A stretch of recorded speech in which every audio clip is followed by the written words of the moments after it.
tomorrow to get Britain moving. We have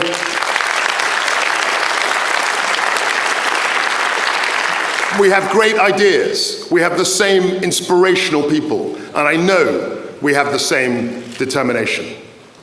Our growth plan set out 10 days ago will ensure we focus relentlessly on economic growth, because we must face up to the fact that for too long our economy has not grown enough. The path ahead of us was one of slow, managed decline. But I refuse to accept that it is somehow Britain's destiny to fall back into middle league status, or that the tax burden reaching a 70-year high is somehow inevitable. It isn't, and it shouldn't be. We needed a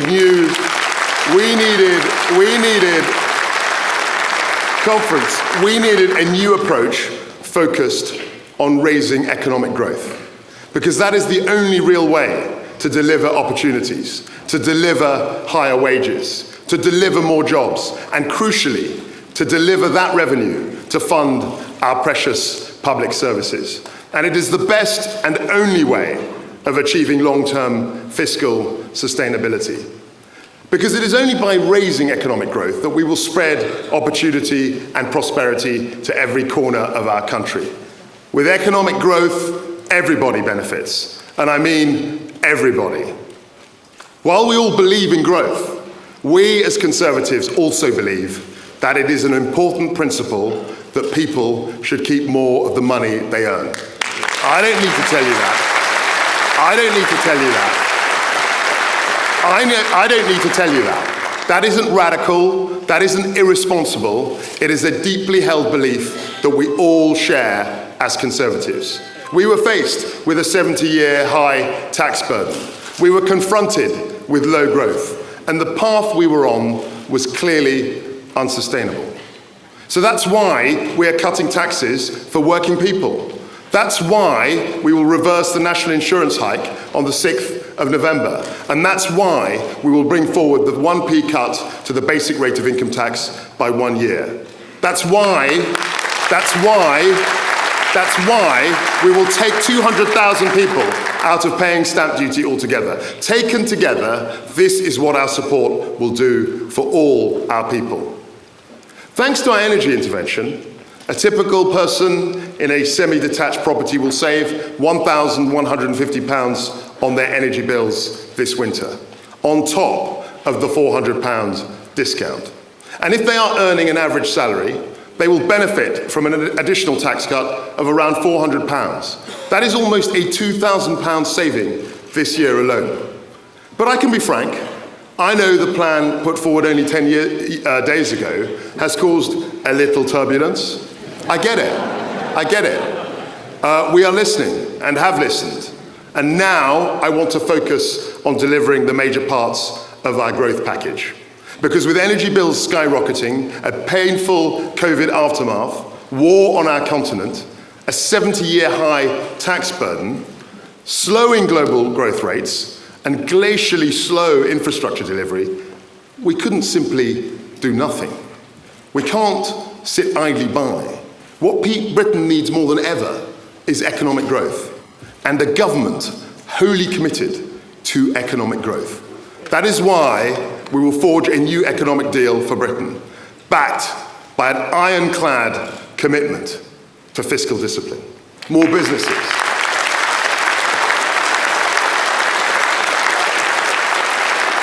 More businesses, more jobs, higher pay, more money for public services. Because we cannot have a strong NHS without a strong economy. We can't have good schools without a strong economy. We cannot fund our armed forces without a strong economy. So growing our economy should be our central and guiding mission. With this plan, we are aiming for 2.5% annual trend growth. We've done it before, and we can do it again. And even in the face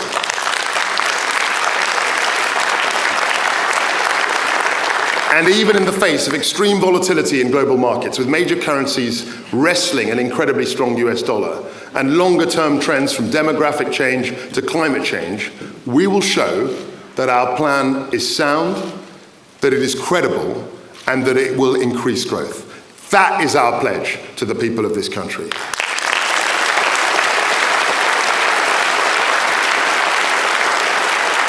However, conference, there is an immediate challenge facing not just our country, not just our people, but the whole of Europe. The high cost of energy, this barbaric invasion of Ukraine. Cast your mind back just 4 weeks ago. We had dire warnings of extreme energy prices to come. Corner shops to heavy industry predicted unprecedented disruption. Business groups feared mass unemployment. Entire livelihoods were on the line. Make no mistake, this was a very real prospect for our country. So within 48 hours of taking office, we announced one of the most significant interventions ever conceived by the British state.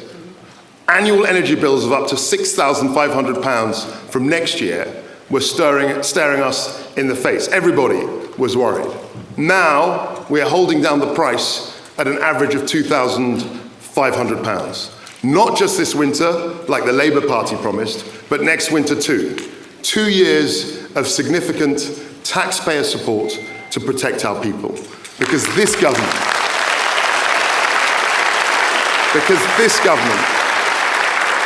will always be on the side of those who need help the most.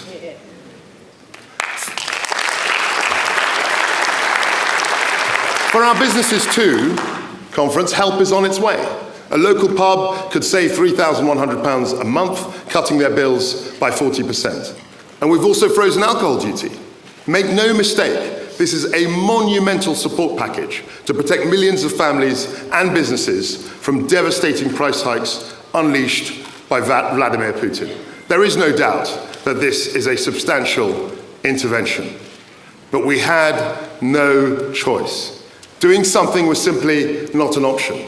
We couldn't just cross our fingers and hope for the best. The price of inaction would have been far greater than the cost of the scheme. We will deal with the short-term shocks caused by Putin, but we must also go for growth to ensure we are much more self-sufficient. We will tackle the mistakes of the past to ensure the UK can never again be blackmailed by people such as Putin and his like.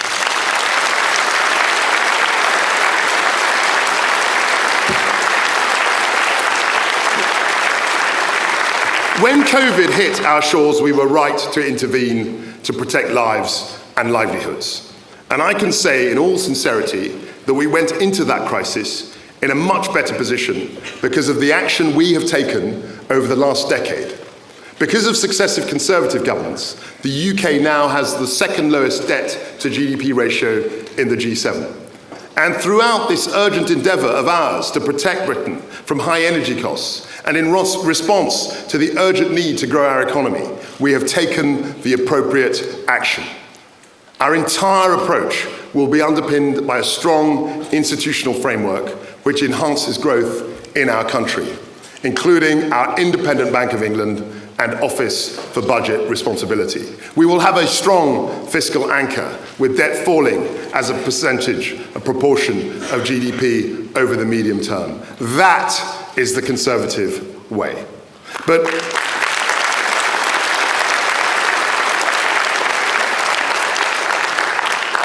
today we face new challenges.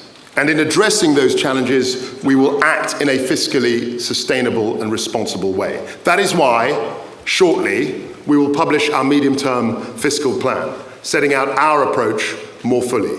It will set out how we plan to get debt falling as a percentage of GDP over the medium term. And I have asked the OBR to publish a full economic and fiscal forecast alongside our medium-term fiscal plan. There is no path to higher sustainable growth without fiscal responsibility. Conservatives have always known this, and we know it still.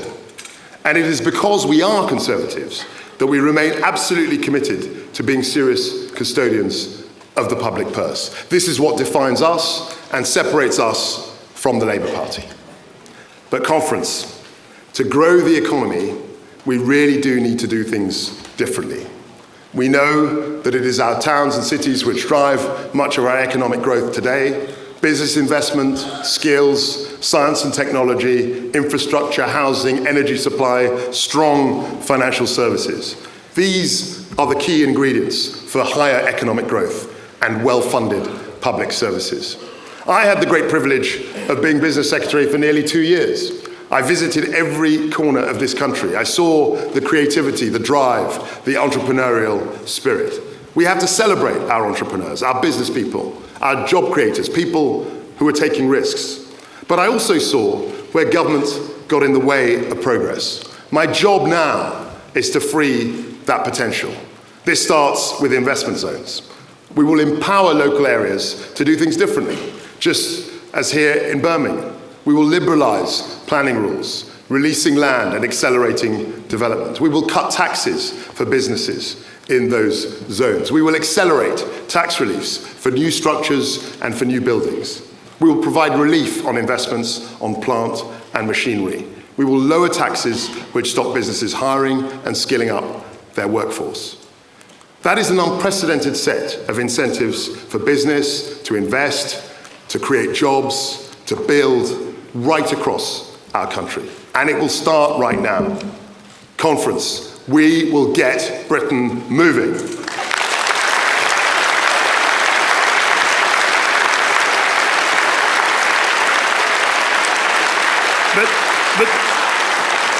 But too often regulation holds business and Britain back.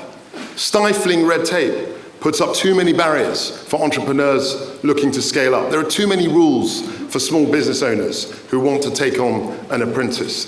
There are too many burdens on our finance sector, stopping it from investing in key projects. And when Britain's innovators, job creators, entrepreneurs, and risk takers are held back, so is Britain.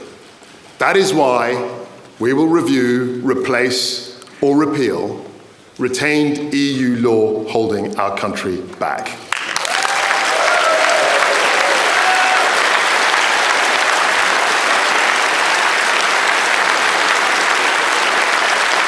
We will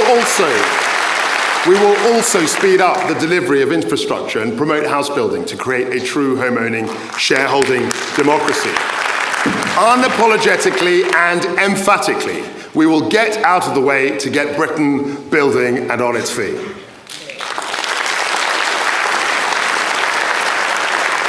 Over the coming days and weeks, we will forge ahead and break down the barriers that have held our country back for too long. On childcare, agriculture, immigration, planning, energy, broadband, business, financial services. Sensible economic reforms to produce more of the products and services we need to drive down costs, to create jobs, and to generate higher pay and productivity. And when it comes to those who would hold us back, we will act.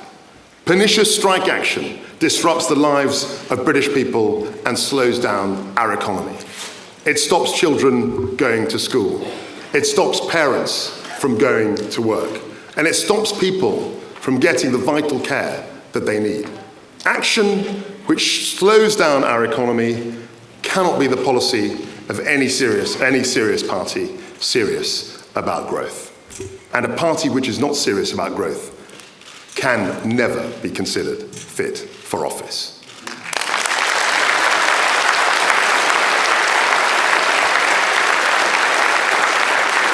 So we will introduce important reforms to stop strike action from derailing our daily lives. Reform to get Britain moving. Conference, I am unashamedly a pro-business conservative.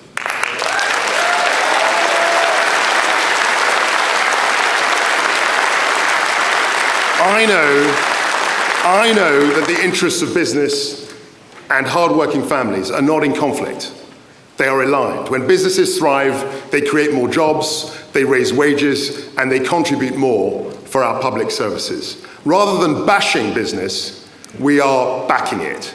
That is why we need to make our tax system simpler, more competitive, and pro-growth. So we will reverse the planned increase in corporation tax. ensuring we have the lowest rate in the G20. This will plough almost £19 billion a year back into the economy. That's £19 billion for businesses to reinvest, to create jobs and raise wages. We will reverse the reforms to IR35 that have added unnecessary complexity and cost for so many businesses. We will maintain the £1 million annual investment allowance, giving 100% tax relief on investments in plant and machinery. For over a decade, the Conservative Party has stood up for working people in this country. Since 2010, we have delivered the lowest unemployment since the 1970s, 1 million new businesses, more than doubling the tax-free personal allowance. We've taken 2 million of the lowest paid out of paying tax altogether. The national living wage, boosting the pay packets of the lowest paid. Fuel duty, frozen for 12 years. The £1,000 uplift in universal credit, making sure work always pays. These are great achievements, conservative achievements. And let us not forget, when this party came into government, we were met with the full force of Labour's economic incompetence. No money left, taxes raised, record unemployment. We reversed that story of national decline. But even after 3 election defeats, they still haven't learnt their lesson. The Labour Party would have you believe that every penny you earn should go straight into the government's coffers. The Labour Party believe that they know how to spend your money better than you do. The Labour Party believe that they can tax their way to growth.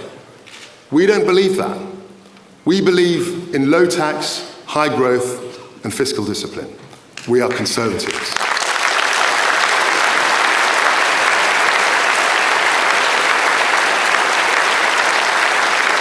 And that conference is what our growth plan delivers. Last week, we saw a Labour Party with the same old ideas, renationalisation, empty slogans, no plan for growth. But we as Conservatives believe in Britain. We love this country. Our patriotism isn't something that we turn on and off and negotiate like the Labour Party. It goes to the core of what it is to be a Conservative. It is an unyielding quality. Yes, we have challenges to face, but our plan will take this country forward. We will get Britain moving. We will deliver lower taxes for you and your family, and we will grow our economy. I know we can achieve that goal. With grit, with drive, and with determination, we can meet the challenges of this new era. Thank you.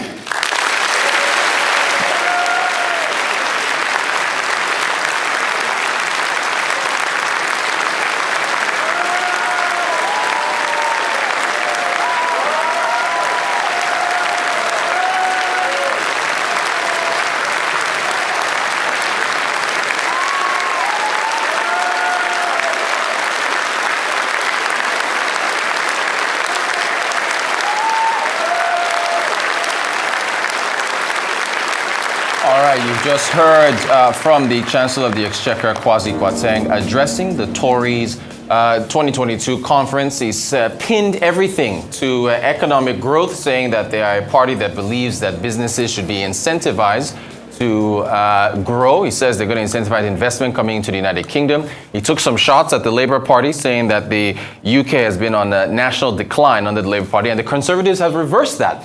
And he talked a lot about economic growth, bringing in investment, creating jobs, creating productivity, and he says they are going to continue. And he also said that, well, the Conservative Party believes that the UK citizens should keep more of what they earn. So that's Kwasi Kwarteng, and we should be hearing up next from Liz Truss, who is, of course, the new Prime Minister. He did also address, of course, the partial reversal of that 45% income tax that was initially planned to be scrapped for the highest income earners. He had a quick, he says he listens that they are a party that listens and that they've reversed that, but he still emphasized that cutting taxes is the way forward for growth. And he says he also emphasized the energy costs that UK citizens are going to be facing this winter, saying that an occupant of a semi-detached home should save about £1,150 sterling on top of a £400 discount So they're heavily emphasizing on saving energy costs for citizens as well as cutting taxes for corporations, maintaining the £1 million annual investment tax. Okay, here comes, I believe, Liz Truss should be coming up next. She's about to be introduced. She's about to be introduced. It is an honour to be here as the Secretary of State for Digital, Culture and Media and Sport, along with my team of fantastic ministers. And of course, back here in Birmingham, which this year became the second biggest tech city in the UK outside of London. It is also the city that encapsulates every aspect of what I will deliver. Whether that's promoting British sporting excellence on the world stage by hosting the Commonwealth Games, or helping to fuel the tech industry in the West Midlands, where an extra 52,000 new jobs will exist by 2025. The success is already being seen across the country and will be turbocharged under this government, the boldest Conservative government in a generation.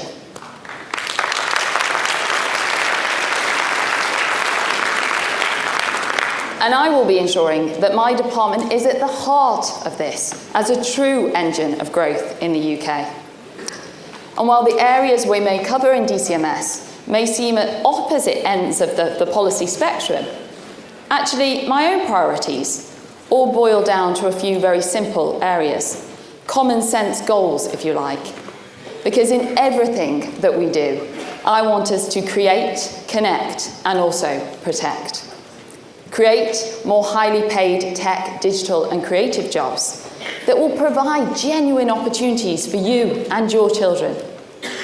This will be the beating heart of our mission to grow the economy.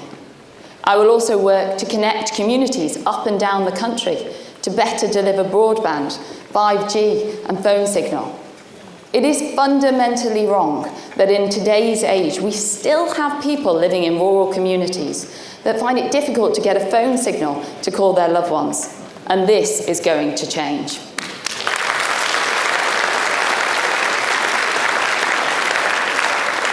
And finally, I will protect our children, our values, and our history.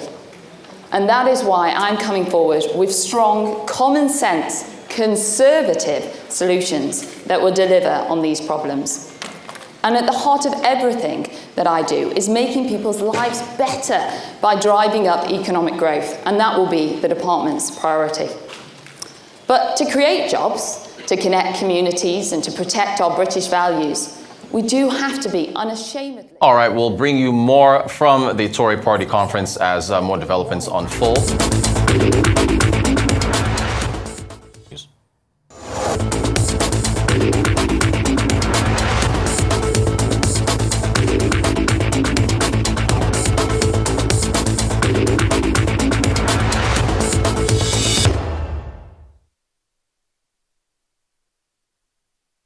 In 1894, our first branch opened in Lagos, Nigeria.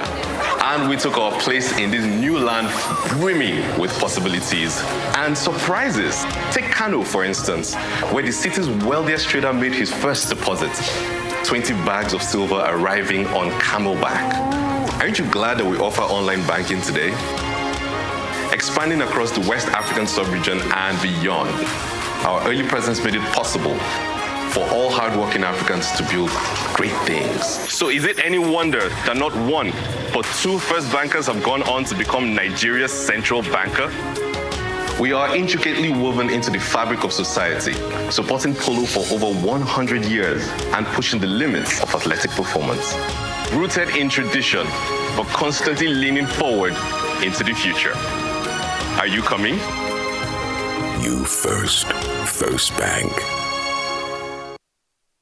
The federal government, through the National Primary Healthcare Development Agency, announces the availability of COVID-19 and childhood vaccines nationwide. With the disturbing increase in reported cases of COVID-19 infections across Nigeria, protect yourself and loved ones from